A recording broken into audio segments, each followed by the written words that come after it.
Oh, would you look at that? There's some nice color in that one.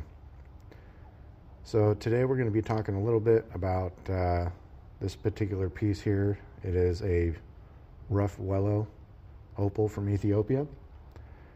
It is 18 grams, right around 91 carat in raw weight. And we're going to answer a question involving cracking during drying, as well as a little bit more detail on the cutting process. Are we going to get half of this in value? No. I'm going to explain that as well. So stay tuned, and we'll go ahead and cover this up, and maybe I'll start cutting this one today.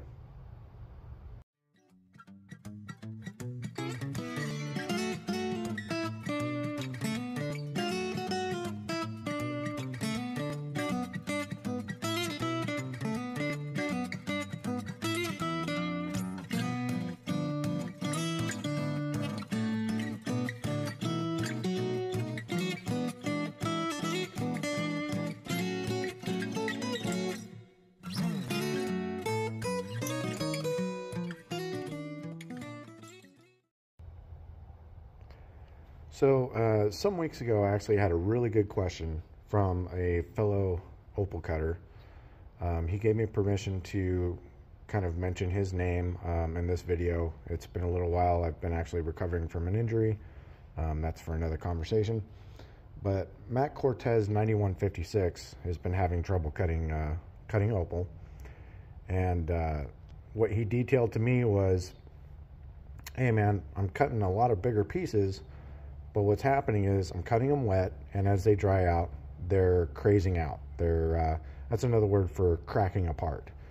One thing I wanted to go over today, just real quickly if I could, it depends on where you're getting your opal from.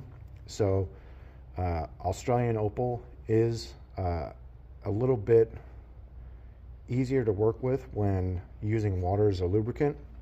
Some people cut Ethiopian opal dry. I do sometimes, depending, because Ethiopian opal, Wellow opal, is hydrophane, which means it absorbs water, it loses its color during the cutting process, and if there's any micro cracks in that opal that you can't normally see, as it dries, they will become weakened and they will pop. They'll basically craze and crack.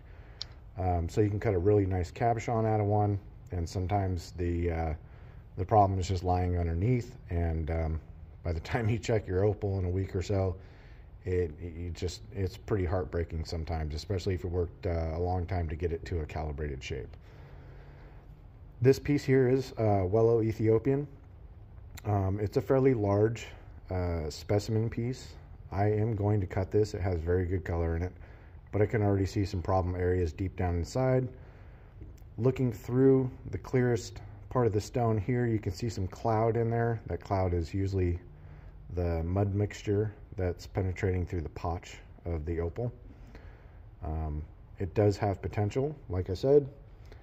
It is about 18 grams, and usually when you have a piece that has this much coverage of the sand material, whether it be Ethiopian or even Nevada opal from Virgin Valley, or even Australian opal from the different mining areas over there, this is the stuff you get rid of first. I've always called it rind, almost like a watermelon or a cantaloupe. You got to get through the rind to get to the fruit, right? So sometimes in the heart of the stone you find a good piece. This is a little bit younger. You can tell because it's more of a semi-crystal. So typically with Wellow Ethiopian opal, the more transparent or clear it is, usually is an indicator that that is a younger opal, and it's going to be less stable during cutting and drying. The darker they are, the more stable I've noticed that they are naturally without treatment. And as they go through their drying process, they don't tend to crack and things like that. You can actually see the cracks a lot easier on a darker opal than you can a lighter opal. So here's an example of like a water or oil opal. This is Wellow as well, or not Wellow, Ethiopian. It's from a different area, and it's got some color in it, but you can see the crazing in it. It hasn't fallen apart, but I did a video on this one a while back, just cutting for fun. And this is kind of the issue I think Matt was talking about. So sometimes you won't see the cracks, and they happen during the drying process. I do cut Opal dry. I try to keep them as cool as possible during that process, and it has worked out fairly well for me. This is a 16.8 carat finished cab. This is Weller Province Opal. It is skin to skin color, and everything around this thing was already cracked, so I basically just used my fingers to break it apart, and I got to the middle of the stone, and this is what I made out of it. Save all my chips and things like that. So that's the potential. This is just color in potch, but it's actually a bubble. So this is a bubble opal, where the color is in a really defined spherical shape. Here's another example of that. You can see that little bubble inside there.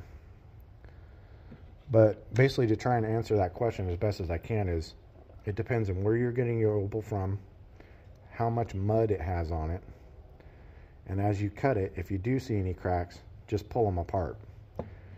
Even if you have a 25 or even a 60 or 90 carat opal in raw form, sometimes you might wind up with a small carat stone.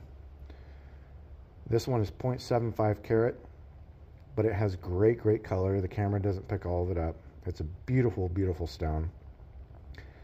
And that was 20 carats when I started as raw. So that just kind of gives you an idea that there's going to be a large percentage of loss sometimes. Sometimes you get lucky and you get a good percentage. It's just the way opal is. That's why it is more difficult to cut than most other gemstones that are not faceted and typically made into calibrated or non-calibrated freeforms. It's just part of the skill. You will get more used to it. I would definitely suggest that if you're going to soak or wet the opal before cutting, get this mud off of there, at least do a light grind on it, expose as much of the potch and colored areas of the stone, and then go ahead and you can do a soak on it, and then that will, as it dries, it'll let you know where the cracks are, and you can break those cracks apart fairly easily with your hands, and then you can take those pieces and determine what kind of cabochon you want to make out of those.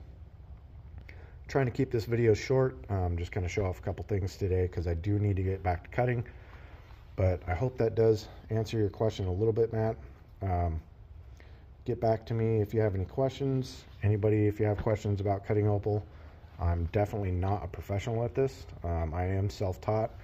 I've been doing lapidary on other semi-precious gemstones for years and years, and silversmithing and goldsmithing, but the complexities of opal are kind of a newer thing to me as well. So I'm always reaching out, studying whatever I can, and you're definitely going to fail before you succeed. So don't get discouraged. Just keep with it, and I'll go ahead and see if I can't start working on this one a little bit. I'll do maybe a short video on this one. I'll try to keep it about a minute, and I'll just go through the stages and show some of those issues as they pop up. I can see there's a little crack here. It's mostly surface, but if I find anything deeper, I'm not going to keep cutting. I'm going to peel it apart. I'm going to bust those cracks with my fingertips so I can actually get a good stone out of it. This one is pretty cloudy on the inside. You can see sand inclusions all throughout. So I'll be starting on the face sides, the sides that are already clean, here, here, here, and then I'll start working on the rindy areas with the sand and then see where the potch lines are. All right, well, thanks for watching. We'll do another one here pretty soon, and like I said, if you have any questions, feel free to comment, and I'll get back to you as I can. Hit that like button, subscribe if you like for more updates, and I'll put a link in for the Etsy shop. We do sell some of our cuttings and jewelry and stuff like that, so feel free to check us out, and thanks for watching.